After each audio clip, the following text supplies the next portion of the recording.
Hello दोस्तों, मेरा नाम है प्रियांश और आप देख रहे हैं प्रयागी बीएससीएन। तो हम पढ़ रहे हैं फिजिक्स, क्योंकि आपका एग्ज़ाम जो है वो कल है और इम्पॉर्टेंट क्वेश्चन इम्पॉर्टेंट टॉपिक का डिस्कशन हम लोग कर रहे हैं।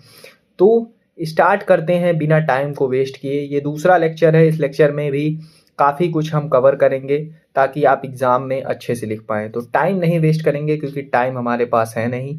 तो चलिए इस लेक्चर को शुरू करते हैं। इसमें मैं अल्टरनेटिंग करंट और कुछ और इम्पॉर्टेंट टॉपिक्स हैं उन सब का डिस्कशन करूँगा। तो without wasting your time let's start this video. तो सबसे पहले हम बात करेंगे कि what is an alternating current. तो ये आपको पता है कि अल्टरनेटिंग करंट वो करंट होता है जो मैग्नीट्यूड और डायरेक्शन कॉन्टिन्यूसली चेंज करता है with respect to time.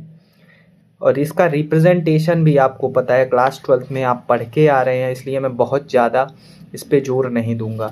Instantaneous value किसी भी एनी इंस्टेंट पे जो करंट या वोल्टेज की वैल्यू होती है वो उसकी इंस्टेंटेनियस वैल्यू होती है। Peak value maximum available voltage और करंट इन द सर्किट, वो उसकी पीक वैल्यू होती है। आई एम या वी एम या आई नॉट और वी नॉट से हम इसे रिप्रेजेंट करते हैं।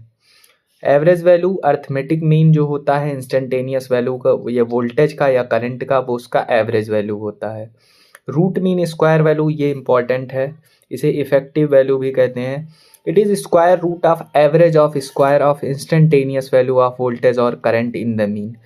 तो पहले स्क्वायर करिए, उसका मीन लीजिए, फिर रूट लगा दीजिए, ये होता है आपका VRMS। ये सब आपको पता है, इसलिए मैं बहुत ज़्यादा डिटेल में इन चीज़ के बारे में नहीं जा रहा हूँ। अब देखिए अगला आपका है, अब एक ऊपर देखिए लिखा हुआ RMS value is the DC equivalent of AC।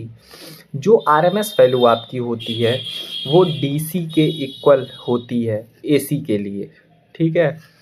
यानी कि जो वैल्यू हम DC में एग्जैक्टली होता है उसे हम AC में RMS वैल्यू लेके चलते हैं, यानी कि वो बाई√2 फॉर्म में मौजूद होता है। इसीलिए हम कहते हैं कि जो 220 वोल्ट AC होता है वो ज़्यादा डेंजरस होता है as compare to 220 volt DC, क्योंकि वो जो 220 वोल्ट AC है वो एक्चुअल में प्लस माइनस 311 वोल्ट के लगभग इक्वल होता है। अब रिलेशन क्या है पीक और RMS वैल्यू में, ये देख लीजिए आप। जैसे ही करंट का किया गया है वैसे ही वोल्टेज का करेंगे। बस वोल्टेज के लिए वहाँ पे 0 से t v² dt/t लेंगे और फिर उसे सॉल्व कर लेंगे। अब I की वैल्यू आपको पता है, I = Im sin ωt है, तो I² अगर लेंगे तो Im² sin² ωt। अब आपको पता है कि sin² थीटा को अगर हमें इंटीग्रेट करना रहता है तो हम उसको पहले चेंज करते हैं 1 - cos 2 ωt/2 या 1 - cos 2 θ/2। तो फिर उसे हम चेंज करेंगे और फिर सॉल्व करेंगे पूरा सॉल्यूशन। आपको पता है ओमेगा की value 2π/t which is equal to 2πf, where f is frequency. अब यहाँ पे हमने सॉल्व किया और हमारा रिजल्ट जो है IRMS = I0/√2 आया। ये डेरिवेशन आप खुद से कर लीजिएगा, बहुत इजी है, कुछ नहीं है इसमें, तो प्लीज़ इसे करके जाइए और ये आ सकता है आपके लिए रिलेशन पीक या और RMS वैल्यू में। The measurement of AC is done by comparison of heating effect produced by AC with that of DC, hence AC measuring instrument are also called hot wire instrument. जो भी AC जिसमें element से या जिस भी operator से हम major करते हैं इंस्ट्रूमेंट से, उसे हम हॉट वायर इंस्ट्रूमेंट कहते हैं। ये भी कुछ खास नहीं है, तो इन सब चीज़ों पे ज़्यादा जोर नहीं देना है। अब देखिए शो करना है कि एवरेज करंट जो है कंप्लीट साइकिल में AC के वो 0 होता है। अब ये देख लीजिए आप कैसे किया गया है, इसमें भी कुछ है नहीं। I एवरेज इंटीग्रेशन 0 से t, क्योंकि हम कंप्लीट साइकिल ले रहे हैं, IDT/t। I की वैल्यू क्या है, I0 sin ωt या Im sin ωt। अब I0/t बाहर कर लेंगे, sin ωt का integration minus cos ωt/ω, limit 0 से t, उसे पुट करेंगे और हमें 0 मिलेगा, क्योंकि cos 2π जो है वो भी 1 के इक्वल और माइनस cos 0 की वैल्यू 1, तो 1 - 1 = 0 हो जाएगा। ये आपका प्रूफ हो जाएगा, ठीक है।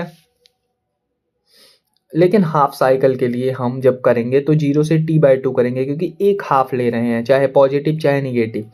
तो वहाँ पे हम 0 से t/2 करेंगे और उसकी वैल्यू जो आएगी वो 2I0/पाई आएगी, अगर हम करंट की बात करें। और अगर वोल्टेज की बात कर रहे हैं तो 2V0/पाई या 2Vm/पाई, जो भी आप वहाँ पे कंसीडर करेंगे। अगर आप I0 पीक वैल्यू कंसीडर करेंगे तो आप I0 में लाएंगे, अगर Vm कंसीडर करेंगे या Im कंसीडर करेंगे तो उसके फॉर्म में लेकर आएंगे।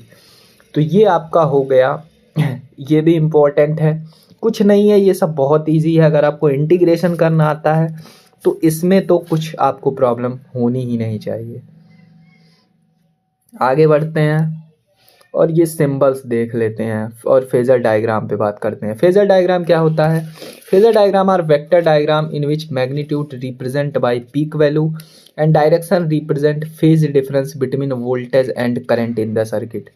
तो फेजर डायग्राम कुछ नहीं है, एक वेक्टर डायग्राम है जिसमें हम मैग्नीट्यूड को जो है वो पीक वैल्यू, चाहे वो वोल्टेज का हो या करंट का, उससे रिप्रेजेंट करते हैं। और जो डायरेक्शन होता है वो फेज डिफरेंस बताता है वोल्टेज और करंट का इन एनी एसी सर्किट। अब एसी सर्किट में फंडामेंटल कंपोनेंट आपको पता है, रजिस्टर, इंडक्टर और कैपेसिटर। रजिस्टर के लिए V=IR, बचपन से पढ़ते आ रहे हैं।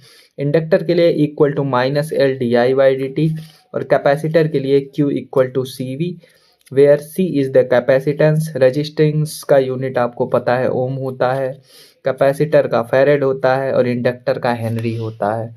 ये सब बेसिक चीज़ें हैं, तो इन सब पे टाइम वेस्ट करने की कोई ज़रूरत नहीं है। अब हम बात करते हैं सर्किट। तो circuit containing only resistor. The phase difference between voltage and current is φ=0 degree. आपको पता है कि अगर कोई सर्किट सिर्फ रजिस्टर कंटेन कर रहा है तो उसमें कोई भी फेज डिफरेंस नहीं आता, क्योंकि करंट और वोल्टेज दोनों की डायरेक्शन जो है वो सेम होती है। The graph showing the variation of current and voltage with time t can be represented as. फिर पावर निकाला गया है for a circuit containing only resistor, PR जो कि VRMS इंटू IRMS आया है, और रिप्रेजेंट किया गया है। देखिए कैसे, कोई भी देखिए फेज डिफरेंस नहीं है इसमें। वाइल अगर सर्किट कंटेनिंग इंडक्टर की बात करें तो यहाँ पे एक इंडक्टर लिया गया है। अब आपको पता है कि जब हम इंडक्टर लेते हैं तो इंडक्टर में बात आ जाती है रिएक्टेंस की, और इंडक्टर के लिए जो हम रिएक्टेंस कंसीडर करते हैं वो होता है इंडक्टिव रिएक्टेंस, ठीक, XL, और XL=ωL होता है, ये भी आपको पता है। और यहाँ पे देखिए जो हमारा करंट है, जब हम इसे सॉल्व करते हैं इंटीग्रेट करके, तो करंट की वैल्यू Im sin ωt - π/2। अब -π/2, अगर वोल्टेज V=V0 sin ωt है और करंट I=I0 sin ωt - π/2 है, यानी कि जो करंट है वो वोल्टेज से लैग कर रहा है with a phase difference of π/2, यानी कि जो वोल्टेज होगा वो आगे होगा as compare to current with a phase angle of π/2।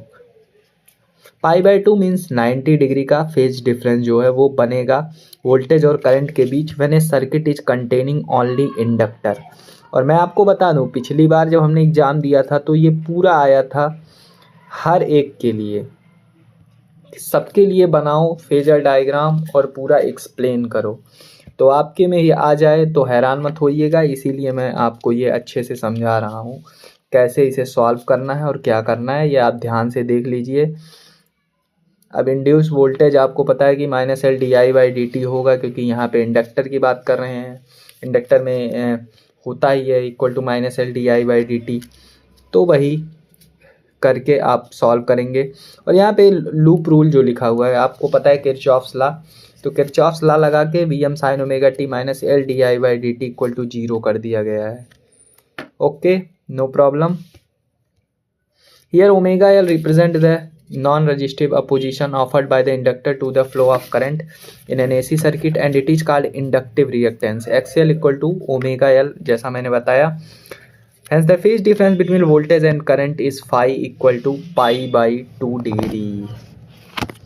चलिए ये भी आपका हो गया।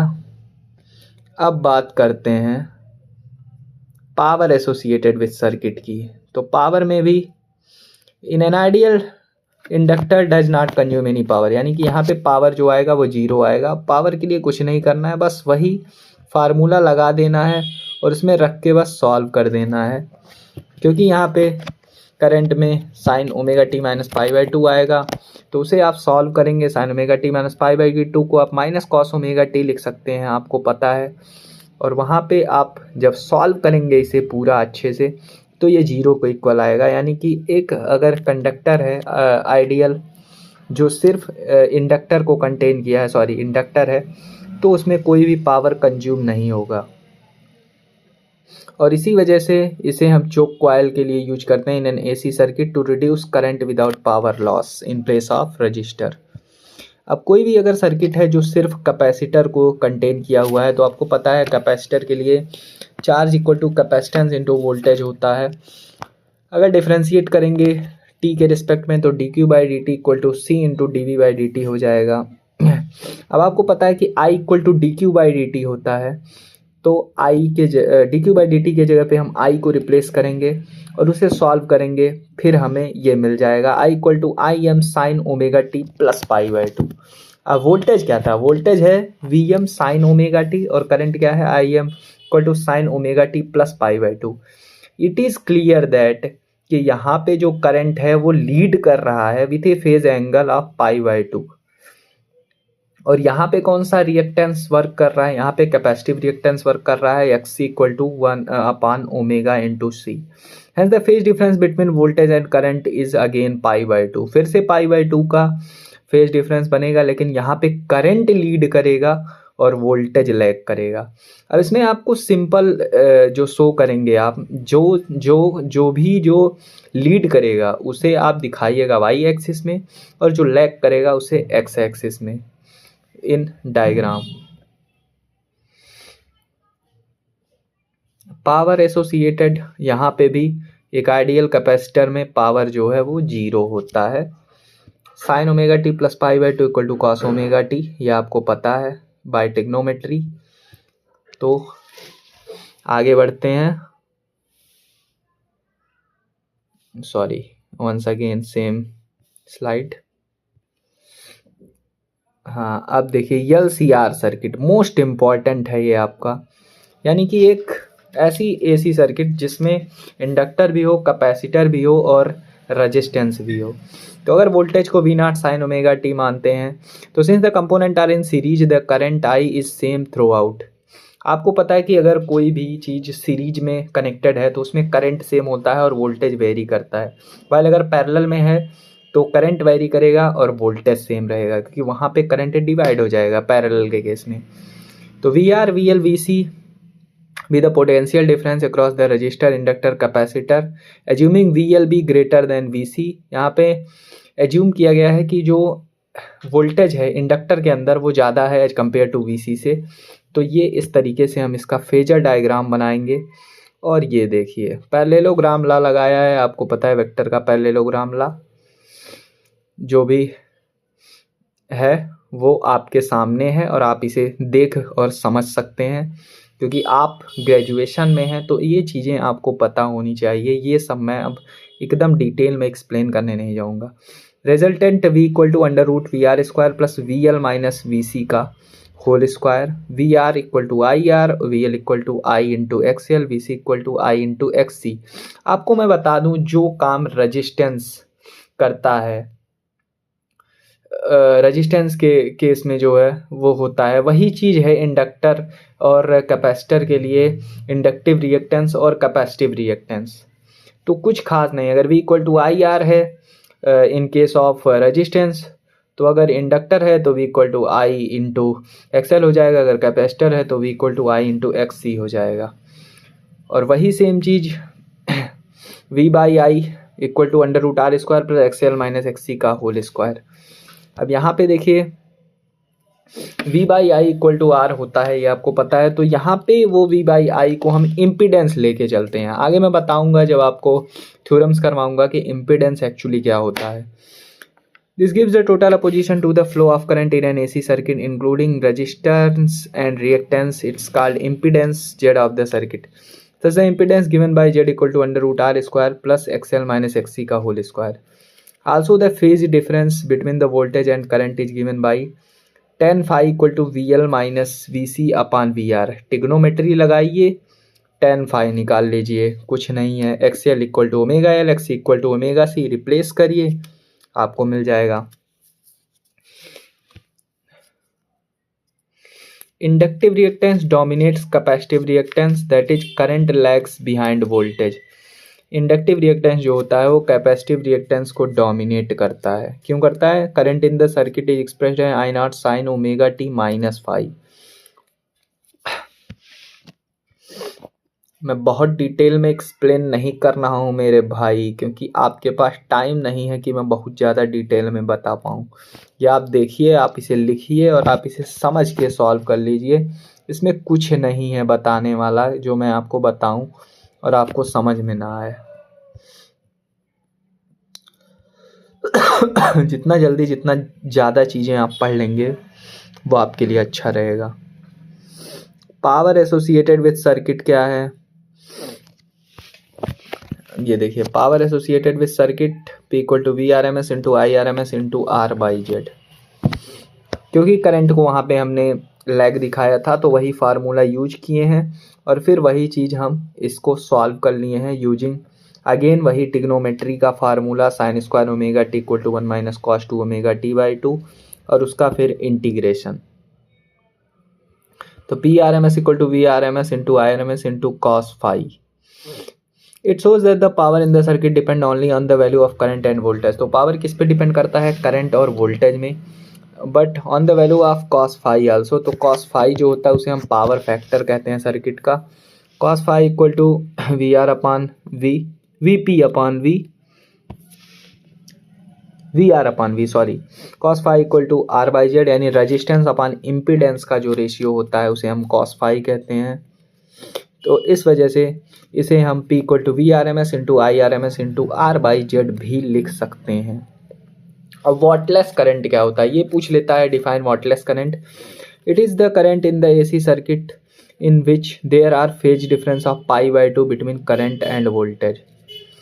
करंट AC सर्किट में अगर ऐसा है कि फेज डिफरेंस जो है पाई बाई 2 है करंट और वोल्टेज के बीच, तो फिर हम उसे वॉटलेस करंट कहते हैं. और वॉटलेस करंट के लिए पावर कंजम्पशन जीरो होगा, क्योंकि आपको पता है कॉस फाई, अगर फाई इक्वल टू हम 90 डिग्री ले लें तो कॉस 90 इक्वल टू जीरो होता है.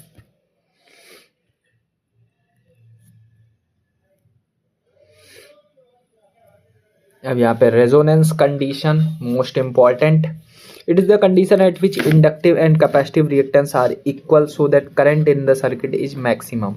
अब करंट मैक्सिमम कब होगा? जाहिर सी बात है, अगर कोई भी एक्स्ट्रा अवरोध ना हो हमारे सर्किट में जो कि रुकावट पैदा करे करंट के लिए, तो फिर करंट मैक्सिमम हो जाएगा. अगर एक्सएल माइनस एक्सी का कंपोनेंट है, अगर हम एक्सएल को एक्ससी के इक्वल रख दें, ऐसा कंडीशन बन जाए, तो जाहिर सी बात है Z equal to under root of R square हो जाएगा which is equal to Z min equal to R हो जाएगा. इम्पीडेंस मिनिमम होगा. इम्पीडेंस क्यों मिनिमम होगा? क्योंकि रुकावट करने वाला फैक्टर है नहीं, तो रुकावट करेगा नहीं, कम करेगा, तो जाहिर सी बात है इम्पीडेंस मिनिमम होगा और वो रजिस्टेंस के इक्वल होगा. और रजिस्टेंस अगर मिनिमम है तो करंट मैक्सिमम हो जाएगा. Z min equal to X L equal to X C, omega L equal to 1 upon omega C, omega square equal to 1 upon L C, यानी कि omega equal to 1 upon under root L C. It is called resonance condition and resonating angular frequency. ये है आपका resonant frequency. Omega equal to 1 upon under root L C. Omega equal to 2 pi F होता है, आपको पता है. तो frequency यहाँ पे न्यू लिया गया है, तो nu equal to 1 upon 2 pi under root L C. It is called the resonating frequency of an alternating current containing resistance, inductor and capacitor for an LCR series circuit. अब ये आपका देखिए फ्रीक्वेंसी रिस्पांस दिखाया गया है. ये graph आप ध्यान से देख लीजिए. कुछ है नहीं, बस बताया गया है कि कैसे वेरी करता है one with respect to others. Power जो होगा वो रेजोनेंस की कंडीशन में वी स्क्वायर अपॉन 2r होगा। और हाँ, तो रेजोनेंस में जेड मिनिमम होगा तो पावर भी मैक्सिमम होगा, क्योंकि P equal to V into I R M S, V R M S into I R M S है। Bandwidth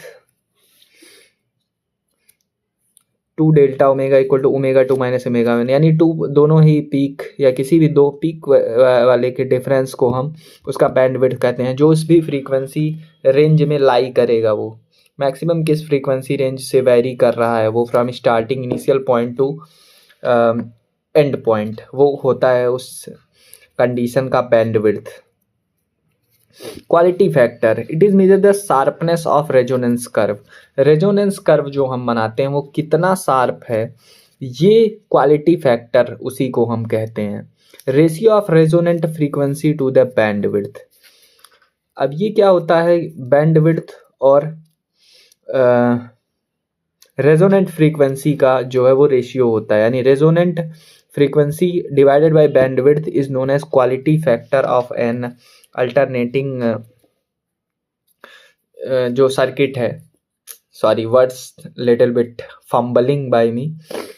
so Q equal to 1 upon R under root of L by C, ये आपका हो जाएगा quality factor. I hope आपको alternating current आपने 12th में अच्छे से पढ़ा होगा। अब थोड़ा सा एडवांटेज और डिसएडवांटेज देख लेते हैं। एडवांटेज क्या है एसी का, कॉस्ट ऑफ प्रोडक्शन लो होगा।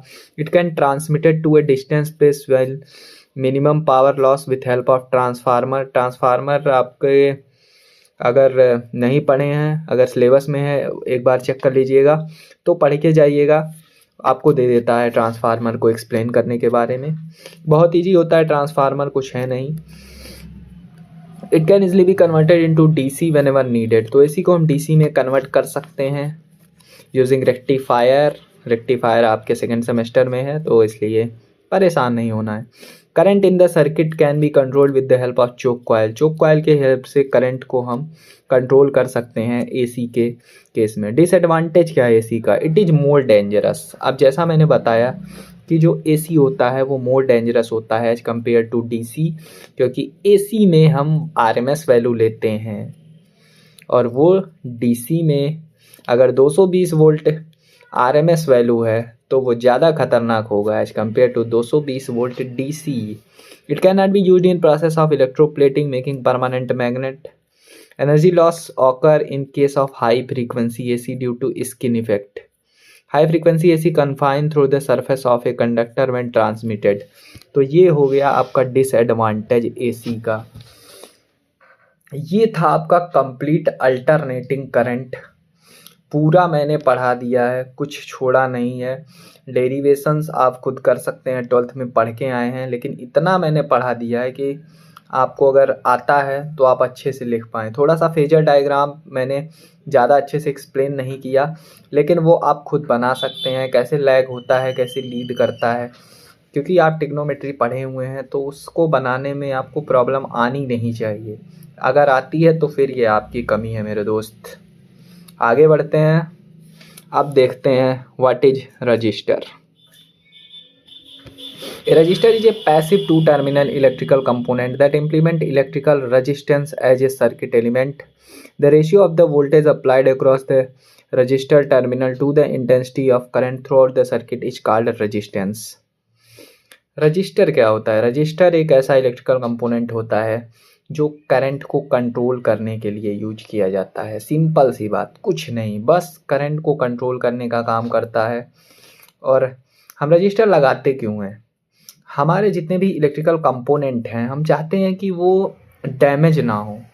होता क्या है कि आपको स्टेबलाइजर लगाने का सलाह दिया जाता है अगर आप पुराने टाइम के या कहीं भी, ताकि कंट्रोल किया जा सके कि अचानक अगर बहुत ज़्यादा हाई वोल्टेज करंट आ भी जाता है तो फिर हमारा जो इलेक्ट्रिकल डिवाइस है जो भी है वो डैमेज ना हो, उसे हम बचा सकें फ्रॉम डैमेजिंग, इसलिए हम उसमें रजिस्टर और भी कंपोनेंट्स का यूज करते हैं। यूनिट एंड सिंबल द ओम। ओम जो है वो आपका रेजिस्टेंस का यूनिट होता है, जिसे जॉर्ज साइमन ओम जो कि एक फिजिसिस्ट थे उनके नाम पे दिया जाता है। Ohm is equal to a volt per ampere. Ohm volt per ampere के इक्वल होता है। Other derive unit are milli ohm. Milli ohm आपको पता है, मिली, मेगा, नैनो, पीको, ये सब आपको पता है। 1 kilo ohm equal to 10⁻³ ohm, 1 mega ohm 10⁻6 ohm, 1 milli ohm 10⁻³ ohm. अब ये फिक्स और वेरिएबल रजिस्टर का सिंबल है। आगे बढ़ते हैं, कार्बन रजिस्टर के बात करते हैं। कार्बन रजिस्टर, वैसे तो रजिस्टर कई टाइप के होते हैं, लेकिन आप में कार्बन रजिस्टर इंपॉर्टेंट है क्योंकि इस पे रिलेटेड क्वेश्चंस भी आ जाते हैं 1-2 नंबर में, तो इसे आप करके जाइए, बहुत इजी होता है।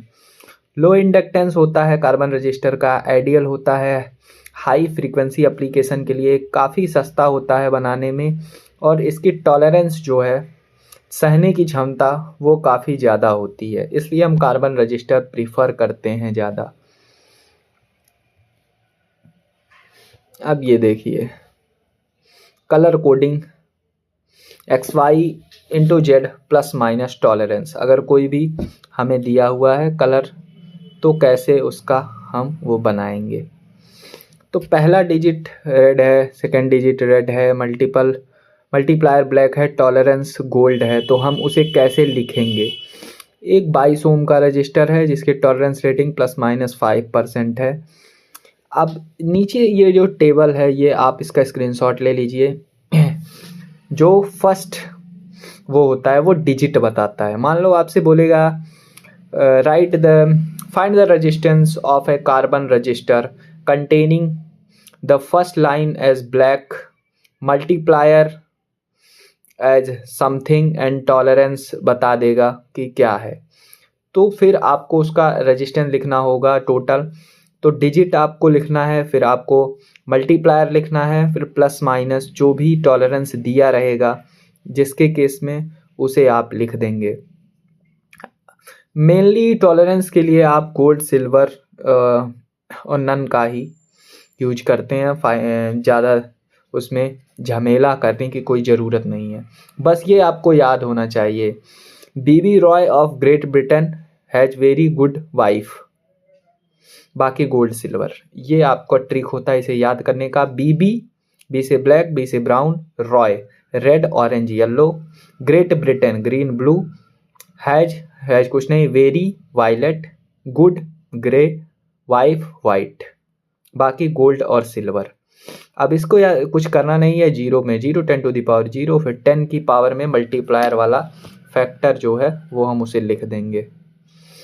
अब देखिए ये एग्जाम्पल दिया हुआ है, इससे आप समझ सकते हैं अच्छे से। कलर कोड क्या है, जीरो के लिए ब्लैक। कैसे लिखते हैं, XY into Z plus minus tolerance. तो फर्स्ट डिजिट, फिर सेकेंड जो मल्टीप्लायर है, इंटू जो भी उसका वो है वो, और फिर प्लस माइनस टॉलरेंस। यानी फर्स्ट को ब्लैक दे दिया, मान लो 0, फिर रेड है तो 2, first digit red, second digit red तो 2 यानी कि 22। अब कोई मान लो, अब रेड के लिए हम चेक करेंगे कि इसका मल्टीप्लायर क्या है। रेड के लिए है 10⁻2, यानी 22 इंटू 10⁻2 प्लस माइनस जो रेड का टॉलरेंस है 2%। ये हो जाएगा इस गिवन एग्जाम्पल में total resistance of that given carbon register. एक क्वेश्चन करेंगे, उसके बाद आप कभी भी गलत करेंगे ही नहीं, और मैंने अच्छे से बता दिया, आई होप आप कर ले जाएंगे इसको। चलिए आगे बढ़ते हैं, बात करते हैं कैपेसिटर की। Capacitor is passive device consist of 2 plates and separated by an insulator material. Capacitor क्या करता है, कैपेसिटर कुछ नहीं करता, बस चार्ज को स्टोर करता है in the form of energy. Reason of capacitor is the circuit store the charge, energy को स्टोर करता है, लेकिन वो चार्ज के ही फॉर्म में एनर्जी को स्टोर करता है। सिंबल ये होता है आपके कैपेसिटर का। आगे बढ़िए, inductor. An inductor is a passive electronic component that store energy in the form of magnetic field. तो इंडक्टर भी एनर्जी को ही स्टोर करता है, लेकिन मैग्नेटिक फील्ड के फॉर्म में, और इंडक्टर का यूज हम करंट को घटाने बटाने में भी करते हैं। It is the simplest form. An inductor consists of wire, loop और coil. The inductance is directly proportional to number of turns in the coil. ये important line है। जो L होता है वो डिपेंड करता है number of turns in the coil, कि कितना टर्न है। अगर ज़्यादा टर्न है